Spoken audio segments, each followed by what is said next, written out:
Aloha everyone, and welcome back to another episode of Sincerely Alana. Today I have one of my good friends, Maxine, and we are going to be talking about Pacific Islander empowerment. Hell yeah. And representation. Heck yeah. So, can you just briefly talk about yourself and what you do? My name is Maxine Allo, from San Diego, born and raised, I guess from Southeast San Diego, kind of. I'm like a photographer right now. I work with an artist named Eamon. I also do freelance on the side. I shoot a lot of film and digital. This our brand paid off. We're out here promoting positive vibes, creative collective.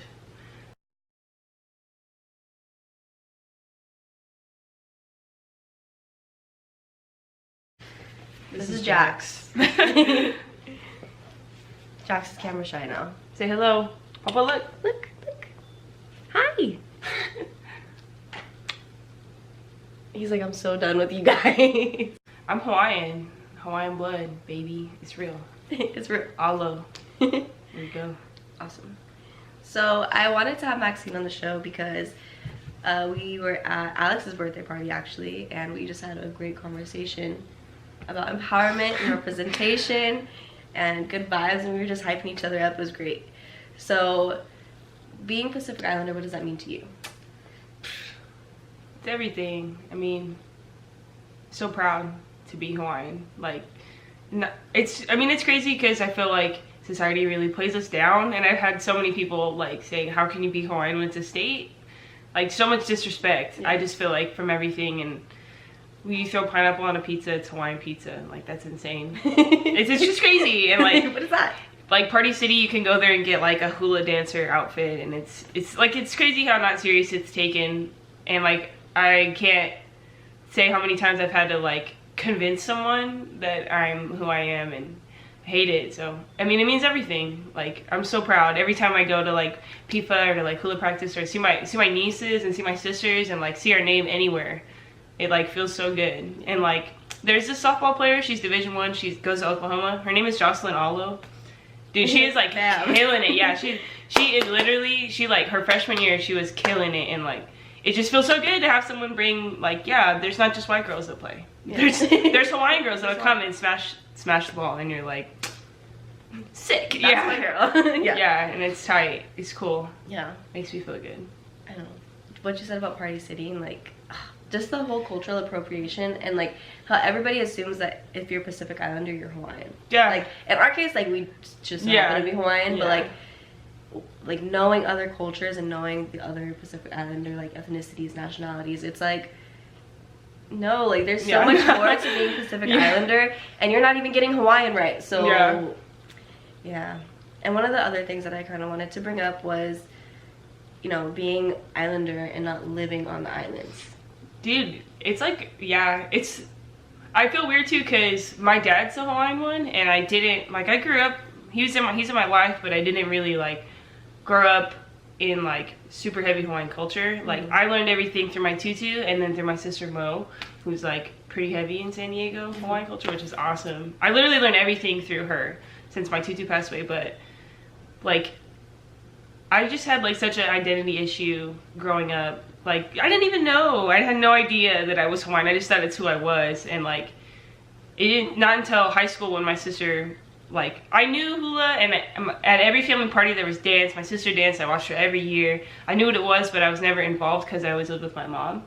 But my sister one year was like, you start hula on Tuesday, here's your packet. I don't care, figure it out. And I was like, all right. And I did. I literally like showed up, and I was like, I don't know, my sister said I was supposed to be here, so I'm here. And they're like, who's your sister? I was like, Mo. And they were like, oh my god, Mo? And I was like, yeah. And they'd be like, go tell your auntie Mo. I'm like, it's my sister. First of all, it's my sister. It's just Mo. Yep. But I will tell her. Chill, I will go tell her right now. Yeah, like doing hula like made me feel so powerful, and so like just excited. Yeah, excited for things. See, when I basically grew up doing hula, and I never really appreciated it until I was older. Like, obviously, like most little kids, like you're just kind of doing it because your parents told you to do it, or because you have to. So now dancing, it's definitely like my form of empowerment to be like, this is my culture and I feel connected and these are my roots. especially since my grandma passed. But my grandma, because she lived on Hawaii, like she did not have the best relationship with her family and her husband, so she didn't even like to talk about being back home that much. So how we were talking about not growing up in the islands, have you ever experienced like any type of, not necessarily discrimination, but like something negative from people who grew up on the islands? Yeah. Also from like other islanders. I remember, because I'm not even really half Hawaiian. Like, I don't know what my percentage of Hawaiian descent is or whatever, but I've had like people call me a mutt before, and I was like, I don't like that. I don't like how that word tastes. Yeah. But I don't think that matters. And then I learned later, like, dude, no one is like full Hawaiian anymore. Yeah. Which is sad. And like, I know it's our responsibility to put blood back into like the name. So that's also kind of sad that we have to do that. But I mean, like, I get it, like, perpetuate your culture. But I think the most thing that I feel from meeting, like, I don't know, Hawaii, like, I know there's negative things happen, but I haven't had someone like be negative towards me for that. But like, my sister was actually writing about that, about how like growing up here and being Polynesian is different, and like super underrepresented, and like people treat us differently. Even like, I mean, there's like such a gap between stuff with everything. She knows like way more about that. She's so smart. She just got her master's from PLNU. Ooh. Shout out Mo, you're smart, you're inspiring us. I need to do a video with her too. Yeah, it has to happen. Yeah. Yeah, I think it's crazy. Like, and then the other thing I hear about all the time, which is what I'm gonna do a separate video on, is discrimination amongst like Pacific Islanders, like Samoans, Chamorro, Hawaiian. Like, there's inter-Pacific Islander discrimination, which I think is crazy. But then, like, I've received negative stuff from people who grew up on the mainland, like, oh, you're not Hawaiian, like, what could you possibly know about being Pacific Islander? And it's just like, look, I understand the experience. So blessed, like, to live there. Like, the experience growing up on an island is so much different than growing up Southeast San Diego. But at the same time, like, that doesn't diminish your, like, Pacific Islanderness, you know what I mean? Like, you still have that blood. At the end of the day, you have Hawaiian blood. Yeah, like, and you're trying your best. Culture. Yeah, you're trying your best. Yeah. And it's not like you're disrespecting, which I could see where someone would, like, say something. Yeah. But, yeah, it's definitely different growing up here. But it's not our choice. Yeah. That's not our choice, like, at all. It wasn't my choice to be born in San Diego. Like, it happened.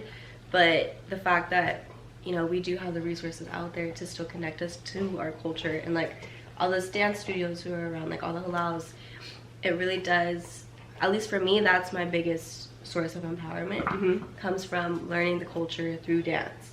Oh yeah. And then also going to stuff like PIFA and all the other Pacific Islander events, like in the county. Yeah, Ho'olalea. That was my first show. Was it? That was my first. We danced in the rain. Oh yeah. I feel like every other year it rains at Ho'olalea. So one of the things that I learned about was the amount of college faculty versus student like representation of different ethnicities. So it's crazy, especially if you look into the community college population of students. You have so many like racial minorities who attend college, which is great, and like you want more racial minorities learning and going to school, and you have all these Latinx, all these African Americans, and then you do have a small percentage of Pacific Islanders. So small. Yeah. But what you don't see is that being represented or accounted for in the faculty. So you have a mostly like a predominantly white population of faculty, like whether it's even the janitors or the teachers or the administrative assistants, like you don't see your own culture being represented, and that's really hurtful. Yeah.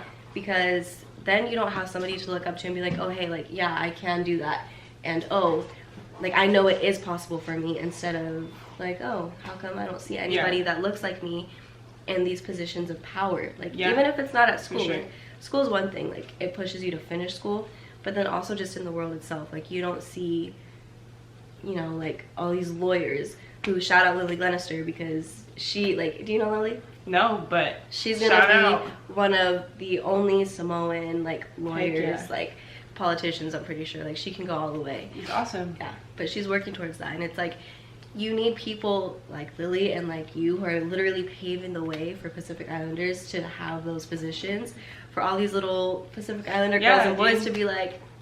Evan Mock, literally, when I like found out who he was, I was like, wow. He's like modeling too. He models too.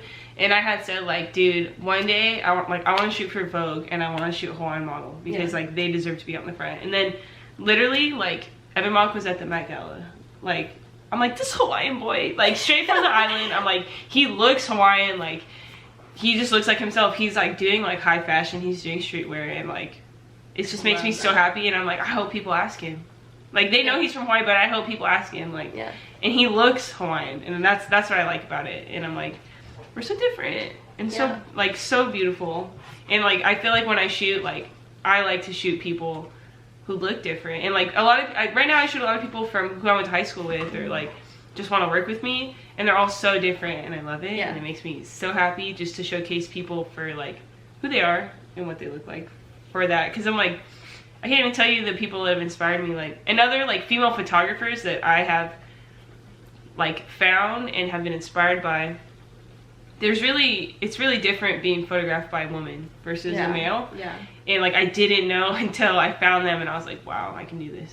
I can do this. Like what they're saying is different, and how they show people is different, and it's so important. Like I've heard so many bad things about shooting with male photographers, and I'm like, don't ruin art. Like, it's a safe place for people. Like, don't be creepy, don't be gross, you know. Like I want to be a safe place for people to come and like be open to create art. And just be vulnerable. Like whatever you want to make, we can do it. And see, we were talking earlier off camera, but how you said you make people feel so comfortable. Oh yeah. It's so true. Like just in my first time meeting Maxine, we weren't even working on a photo shoot or anything. It was like the first time we actually had a conversation was at Alex's party. And I mean, we clicked like that. Like this conversation about empowerment and everything happened within like 2 minutes. I just be like 3 kombuchas later. 3 hard kombuchas later. I was like telling everybody how I felt. It was great though. I was on video too. I get real like yelling. I'm like, Hawaiians, we need to do this. Unite. It's crazy. There's none of us out here. I don't know anybody. But yeah, that's why it's so important. And okay, so she recently had an article done about her. And it was shared on Facebook, I think, and I saw it, and like I almost cried, because you don't see, especially like people you know is one thing, but also not seeing people who are like you being acknowledged in such a positive light. Like when I saw that, I was just like, I didn't even really know her yet. Like I knew who she was. Like I knew she was in the community. I knew she was Damo's girlfriend. I didn't even really know Damo. Alex, one of Alex's best friends, like day ones. So we're the girlfriends. We're the girlfriends. We're the toast girlfriends.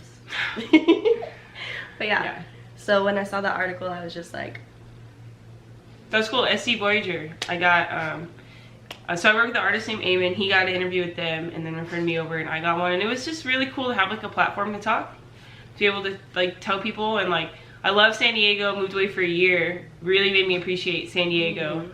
Also really made me appreciate just growing up in Southeast San Diego, because I feel like it taught me, I mean like I was in Iowa and I went to an expensive little school, and like, you know, people are different. People did not grow up like me, and I noticed that a lot when I was out there.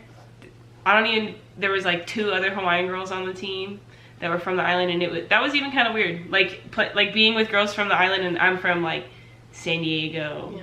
And it feels weird to feel like you have to like try to prove something to people, like, because no matter what, I felt like I didn't fit in. Like, yeah, I was Hawaiian, but I wasn't Hawaiian enough. Like I've always felt like I wasn't Hawaiian enough, and that's like the worst feeling, is to just feel like you're not enough for anything. And like it sucks when it's something that's like that, like it's in my blood. I have nothing. I can't even, when I'm supposed to get a tattoo to show you, like yes, I'm gonna get a tattoo to show you, but right now, I shouldn't have to. I shouldn't have to convince people. I feel like even a tattoo, like, I've thought about it, but okay, so even trying to make the videos, I was like, what if my videos do end up going further than, like, just Dago, when somebody from the island see it, it's like, I don't feel enough. Like, they're probably gonna look at me like, girl, who are you talking about us? And it's like, I know I'm not one of you, but at the same time, like, I'm one of you. Like, we're connected. And it's one of those things that are so frustrating, and like, Cause you can't do anything. Yeah, like there's nothing. Like I can't go back in time and live like, there. I live here and I'm sorry, and this is where I was born and raised. And even if I do go live on the islands, like I'm still gonna get stuff like backlash for it, and people are gonna say things to me that, like, why do I have to prove myself to you? And like, it's in my heart, it's in my blood. Like I know this is who I am. Yeah. But then to be around people who like are considered more than you, who look at themselves as more than you, like even getting a tattoo, I feel like wouldn't prove anything. Like they would be like, oh, you're even more of a poser at this point. Yeah. So it's like, it's hard. It's definitely like super rough. And I have like friends in San Diego. Like my friend Michaela, her family lives in Hawaii and she goes there all the time, but it's definitely not like the same. I think embarrassing. I only went to school, even middle school. I feel like there's only one Hawaiian kid. I dated him. So yeah. It did not work out well. You gotta perpetuate your culture. Yeah. Now it's like, it's almost one of those things where I felt guilty for dating Alex because I'm like, I had to keep the blood going. But love is love, right? Yeah. But Dominic's Hawaiian Japanese, Native American, Mexican. You see? And it's like actually really annoying when we go places and people are like, are you Hawaiian to him? I'm like, no, he's not. Everyone thinks Alex is like Chamorro. I'm like, look at him. He's not Hawaiian. It's me. Yeah, I'm like, I am. My dad, I think my dad just says it to him to like make his head big. He's like, you look like Hawaiian boy. I'm like, no, he doesn't. No, he doesn't. Don't lie to him. Yeah, we like our old gym we used to go to. Like one of the first days, someone was like, oh, you guys are Islander? I was like, I am. Me. Yeah, I was like, I'm Hawaiian. Just the fact that you do take advantage and you're following your dreams, and like you're so proud and vocal about the fact that you are Hawaiian, and I love being Pacific Islander and Hawaiian, like, and being in the community. It's such a big deal. Like that in itself, it's inspiring, especially when you see a lot of, and this goes back to the historical trauma video that I did, where a lot of the older generation Hawaiians, like, they were forced to basically give up their culture. Like it was against the law to speak the language. They wanted they couldn't dance, right? They couldn't do anything. So then of course they sent their kids off to like the so mainland. angry. Like this is, yeah, it really is. Like it makes my blood boil, like my skin like hot itch, like it hot. Yeah, it's so frustrating, and like because it really did take that chance away from us. Like why do you think most of us are on the mainland? It's because our grandparents, our great grandparents sent their kids away to be successful. Like that's what they were told was going to be successful, is learning English and the white language and the white culture, which I mean, their success, but I mean, we could have been successful in our own right. Like, I mean, we're like, I just feel like no one talks about it. Like Native Americans, it's a big deal. It's a big deal, and like what they did to Native Americans is not cool. Like, and it's crazy that they live on Earth. Like, whatever. That's like so bad. No one talks about Hawaiians. Because Hawaiians don't talk about it. Hawaiians need to talk about it. Pacific Islanders don't talk about it. Because I mean, look at all the islands who, they're not a U.S. state, but they're U.S. territory. Dude, yeah, it's crazy. Like it's the same concept. It's not so bad, but like it's bearable. Yeah, it's bearable, and that's why they put up with it. It's actually that we, like, as humans, we kind of wait. So I think one of the most important things, especially like, so Sincerely Alana, like as a brand, why it started and like my whole purpose of it was to inspire and empower Pacific Islander youth. And I think understanding representation and empowerment is such a huge part of it. So this video is a really big deal. Hell yeah. Heck yeah. If I was younger and Moana came out, what that would have done for me. Oh my gosh, it would have done so much. It would have done so much. Because I literally was like, I loved Pocahontas. Oh my god. That's like one of the only brown princesses that you had, like, especially our generation. Like, Moana is such a big deal. Big deal. Like a huge deal. It's crazy. Well, I mean, I remember Pocahontas and I remember Mulan, and I was like, let's go. Like, I kind of look like Mulan, but I kind of look like Pocahontas. Like, I don't know. My mom said we're Native American, but like, I don't really know what I am. But yeah, Moana was sick. They did a lot. They did, but also I watched some stuff like Pixar does like heavy research, and it was cool. I really liked it. I think we have it. I'm about it. Support, 100%. Yeah.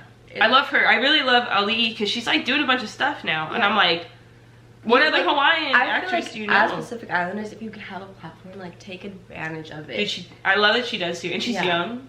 She's super young. She has such a bright future, like, and everybody says that, but like, she's actually taking advantage of it, and I don't really say that anymore unless I see somebody like actually going out and using every opportunity that they have to do it. Like I said, like, just take advantage, do what you gotta do. Like, it's such a big deal to see that representation. Like, Moana is crazy. It's everywhere. It's crazy. It's everywhere. And to see, like, I've seen so many birthdays. Yeah, like so many Moana birthdays.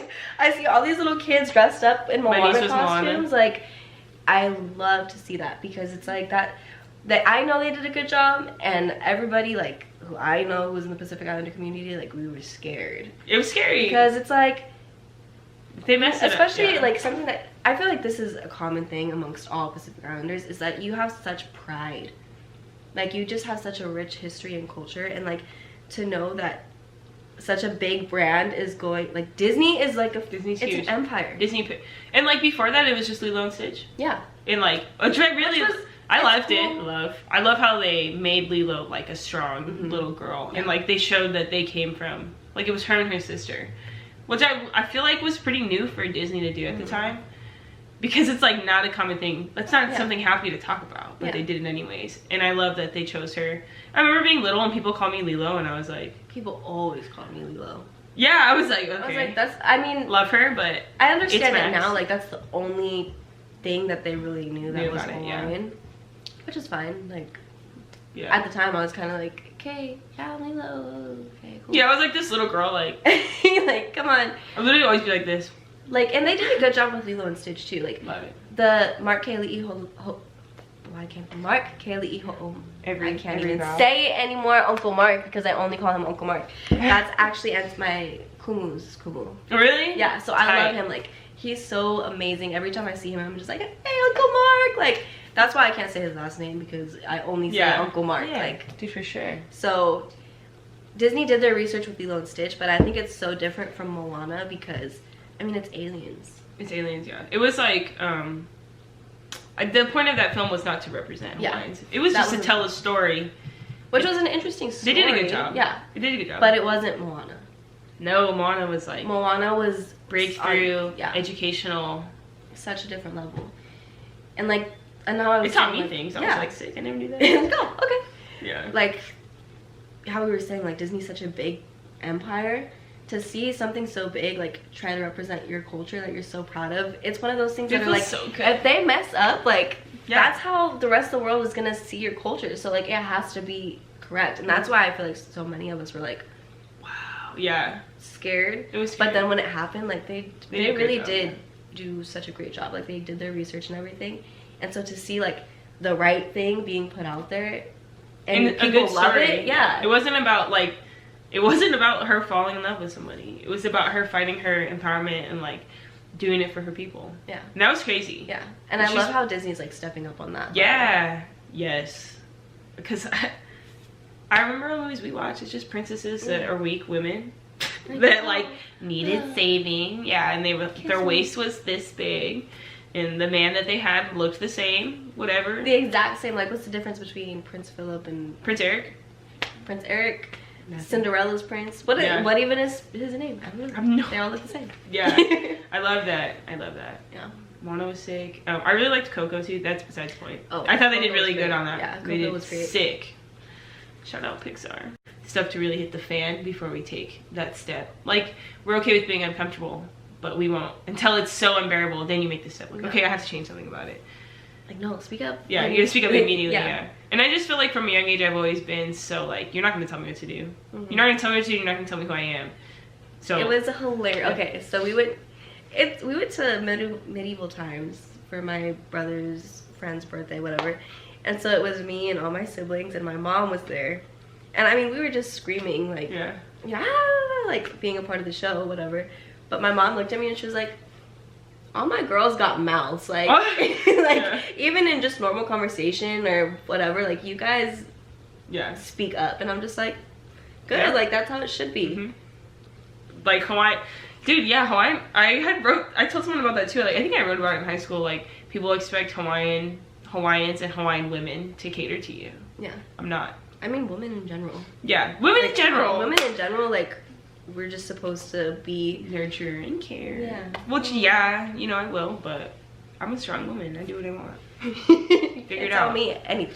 Yeah, I take care of my own, and I respect people, and I will take care of you too if you come to my house. I just can't help it. Like, I will feed you. If I have no food, I will feed you. I don't know how, but I will. She fed me. Yeah, but I won't, like, the disrespect, I won't take that ever. Or, like... Because I feel like we've seen it happen for so long, and we've heard of it, and we're, like, again, historical trauma, like, we still face the consequences of those before us who never spoke up. Yeah, I won't. So for us, it's, like, not a question. Like, I hate living like this. Yeah. I hate being looked at like this. I don't want this for my kids or, like, the future generations, and I don't want it for myself. Like, yeah. You have to say something. I'm not going to sit around. Speak up. I'll never sit around. Like, that's part of the empowerment part is... You know, be comfortable with yourself, but also have a voice. Like, be confident in your, like, just feel your emotions and feel that vulnerability, and be confident in the actions you take to move forward from that. It was like, I've had a lot of self-identity issues forever, and like doing like I said, did so much for me. It also just, like, it felt good to stand with other Hawaiians. Like, it felt so good to stand with other Hawaiians, and like, there's even a day we did at Haley's, we like came to practice, and Auntie Edie, hey, was like, how many people in here are like of Polynesian descent? Like, who in here has Polynesian blood? And it was like me and my cousin like raised our hands. Yeah, there's only a couple. Like, it was like me and her. Just, I don't know if it might have just been that day. It was just me and her. And she's like, who in here is of Micronesian descent? And it was like 4 other people, like the Chamorros in class. And she was like, every time you step on stage, you're representing their culture. If you do it wrong, and wrong as in like a mental error, like you're not paying attention, you're disrespecting their family. Yeah. Every single time you do it. It's like, when you step up there, you're representing a whole culture. Like, it's bigger than you. You need to come up. Like, this is why we take everything so seriously, and we make you learn behind the song. Like, you come in here, you show respect. It's a family thing. It's every day. It's not just when you put on your costume. Yeah. It's every single day. And like, that was so big. It was so big for me to be like, wow, I am special. Like you're right. Oh. I'm like, damn, it is me and my cousin. Like, it is in our blood. And there's people who it's not, and they choose to come here every day and respect us, and I love it. See, and I love that part, like, they perpetuate the culture and who do their part in like understanding it. Yeah. You can't be mad at those people. No, like, they're special. Yeah. They're special. Like, there's so few of actual Pacific, like, we're less than 1% of the population. Let's be real here. Yeah. So to have people who are actually interested and who want to do a good job at perpetuating that culture, like, it's cool. Yeah. Shout out to you guys. Yep. Doing great. Yes.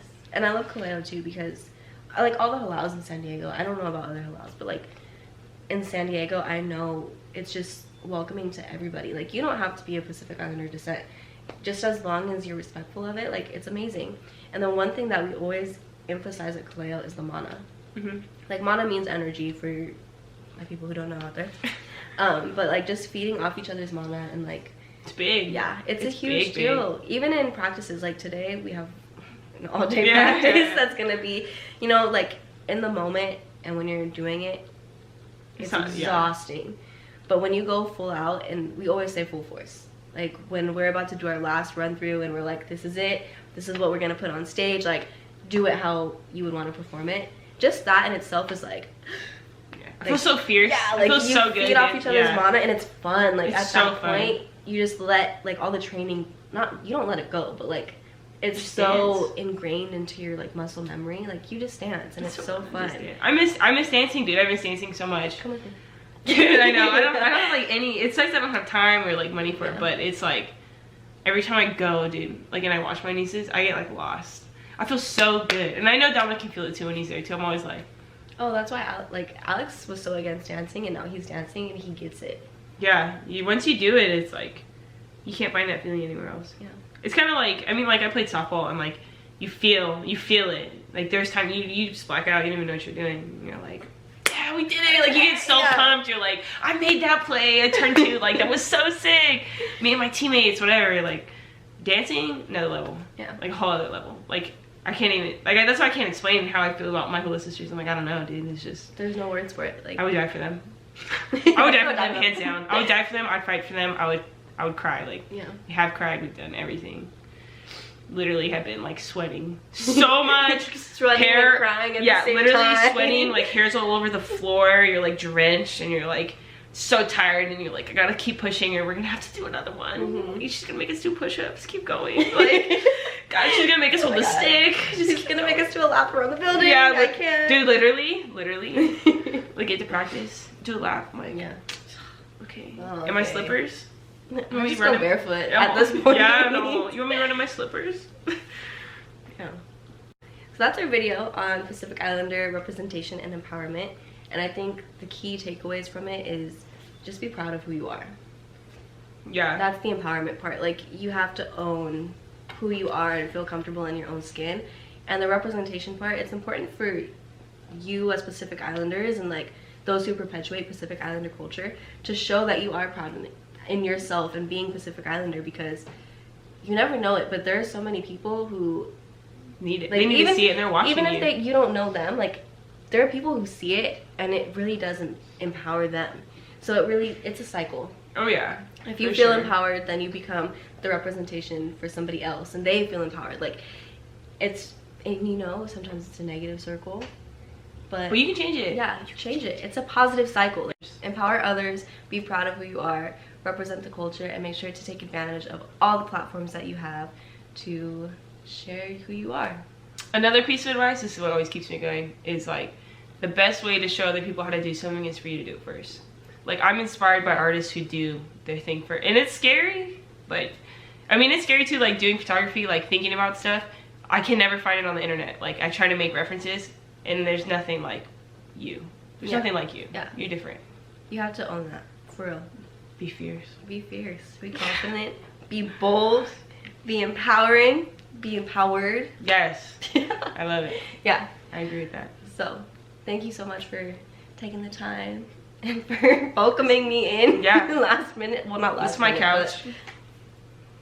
This will all be explained. You guys will figure that out. On a future date. Yeah. They'll probably know about that before this video though, so. Now you know.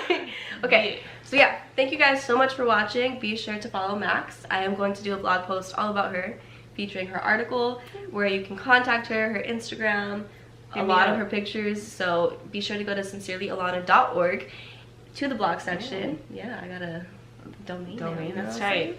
So yeah, go to the blog section, and she's going to be in the special guest featured portion of that. So you can learn all about Maxine. Hey. Thank you guys so much for watching. Be sure to like, share, and subscribe. Go check out sincerelyalana.org and spread peace, love, and positivity. Mahalo.